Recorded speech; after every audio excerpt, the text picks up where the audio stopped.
नमस्कार दोस्तों, आप देख रहे हैं आप ही का चैनल सब हिंदी। यहाँ मैं लाया हूँ आप सभी के लिए 20 जनवरी 2022 का करंट अफेयर्स। शुरू करने से पहले आप सभी से रिक्वेस्ट है, प्लीज़ इस चैनल को सब्सक्राइब करें और बेल आइकन को प्रेस करें ताकि कोई लेटेस्ट अपडेट हो वो आप सभी तक पहुँच सके। ज़्यादा समय खराब न करते हुए आज की वीडियो शुरू करते हैं। लक्ष्य सेन ने जीता इंडिया ओपन खिताब।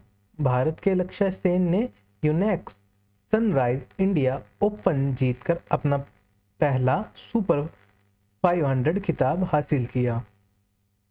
इसके मुख्य बिंदु जान लेते हैं। उन्होंने पुरुष एकल फाइनल में सिंगापुर के मौजूदा विश्व चैंपियन लोह कीनियू पर सीधे गेम में शानदार जीत के साथ खिताब हासिल किया। 20 वर्षीय लक्ष्य ने इससे पहले दिसंबर 2021 में स्पेन में कांस्य पदक के साथ अपना पहला विश्व चैंपियनशिप पदक जीता था। बढ़ते हैं आज के अगले क्वेश्चन की तरफ। नेशनल स्टार्टअप अवार्ड 2021 प्रदान किए गए।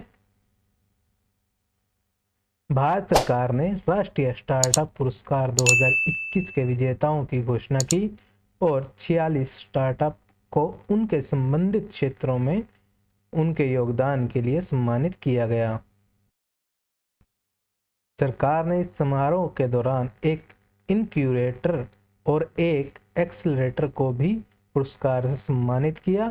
यह राष्ट्रीय स्टार्टअप पुरस्कारों के दूसरे संस्करण को चिह्नित करता है।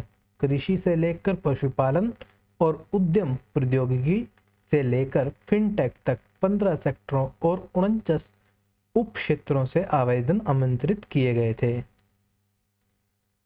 बढ़ते हैं अगले क्वेश्चन की तरफ। 2021 में भारत चीन व्यापार की समीक्षा।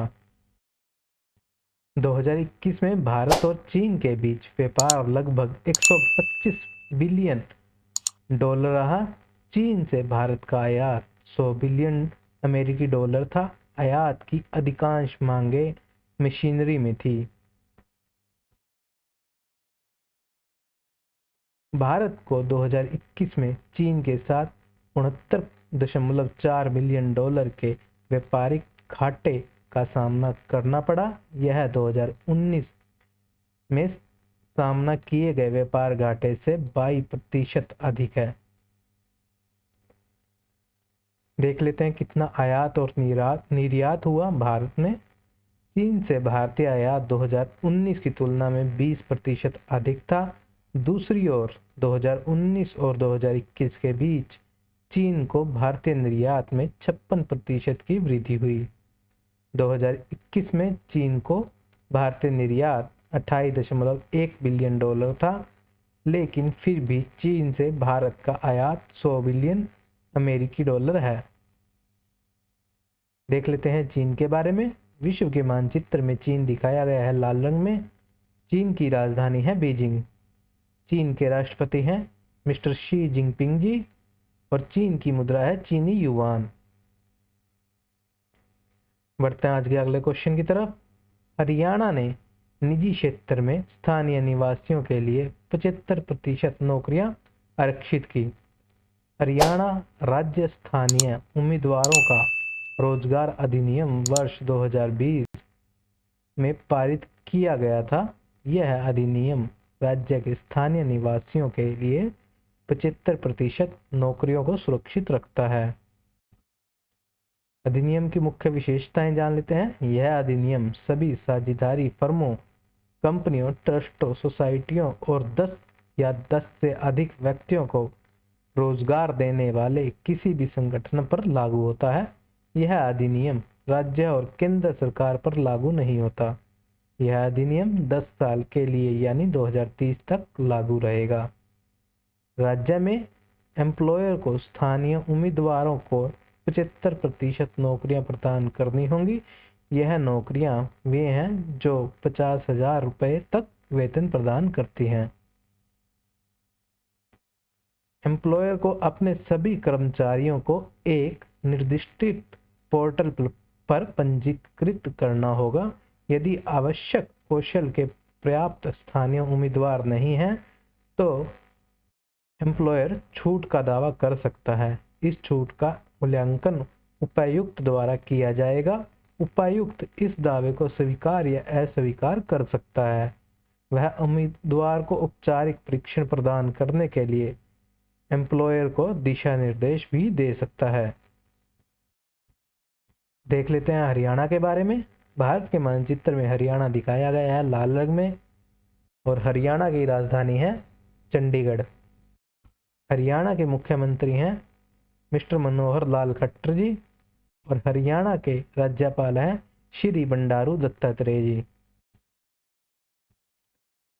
बढ़ते हैं अगले क्वेश्चन की तरफ। ईवी के लिए चार्जिंग इंफ्रास्ट्रक्चर के लिए दिशा निर्देश जारी किए गए। विद्युत मंत्रालय ने हाल ही में इलेक्ट्रॉनिक वाहन चार्जिंग बुनियादी ढांचे के लिए संशोधित दिशा निर्देश जारी किए हैं। मंत्रालय ने यह दिशा निर्देश इलेक्ट्रॉनिक वाहनों को अपनाने में तेजी लाने के लिए जारी किए हैं। देख लेते हैं क्या क्या दिशा निर्देश जारी किए हैं। यह संस्थानों या व्यक्तियों को लाइसेंस की आवश्यकता के लिए बिना चार्जिंग स्टेशन बनाने की अनुमति देता है, हालांकि उन्हें कुछ तकनीकी और सुरक्षा मानकों को पूरा करना होगा। यह दिशा निर्देश उपयोगकर्ताओं को अपने संबंधित कार्यालयों और घरों में अपने इलेक्ट्रिक वाहनों को चार्ज करने की अनुमति देते हैं। इस दिशा निर्देशों में सार्वजनिक चार्जिंग स्टेशनों और व्यक्तिगत मालिकों के लिए खंड है। यह दिशा निर्देश भारतीय और अंतर्राष्ट्रीय मानक प्रदान करते हैं। इन दिशा निर्देशों ने भूमि के उपयोग के लिए राजस्व बंटवारा मॉडल पेश किया है। चार्जिंग इंफ्रास्ट्रक्चर स्थापित करने में रुचि रखने वाली संस्थाओं को सरकारी भूमि प्रदान की जाएगी और ₹1 प्रति यूनिट चार्ज वसूल किए जाएंगे। ऊर्जा दक्षता ब्यूरो सार्वजनिक चार्जिंग स्टेशनों का एक ऑनलाइन डेटाबेस तैयार करेगा। यह स्टेशनों के डेटाबेस को बनाए रखने के लिए सॉफ्टवेयर, एक वेब पोर्टल और मोबाइल एप्लीकेशन भी बनाएगा। बढ़ते हैं अगले क्वेश्चन की तरफ, जो कि है कोविड-19 वैक्सीन पर स्मारक डाक टिकट जारी किया गया। स्वास्थ्य और परिवार कल्याण मंत्रालय ने हाल ही में कोविड-19 वैक्सीन और स्मारक डाक टिकट जारी किया। राष्ट्रीय कोविड टीकाकरण कार्यक्रम या कोविड टीकाकरण अभियान की पहली वर्षगांठ को चिन्हित करने के लिए यह डाक टिकट जारी किया गया। आज के अगले क्वेश्चन की तरफ देखते हैं। साइकिल फॉर चेंज और स्ट्रीट फॉर पीपल चैलेंज का आयोजन किया गया। आवास और शहरी मामलों के मंत्रालय ने साइकिल फॉर चेंज और streets for people challenge season 2 नामक एक ऑनलाइन कार्यक्रम का आयोजन किया।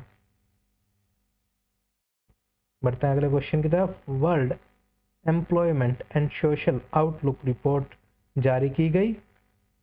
अंतर्राष्ट्रीय श्रम संगठन ने world employment and social outlook report शीर्षक से अपनी रिपोर्ट जारी की।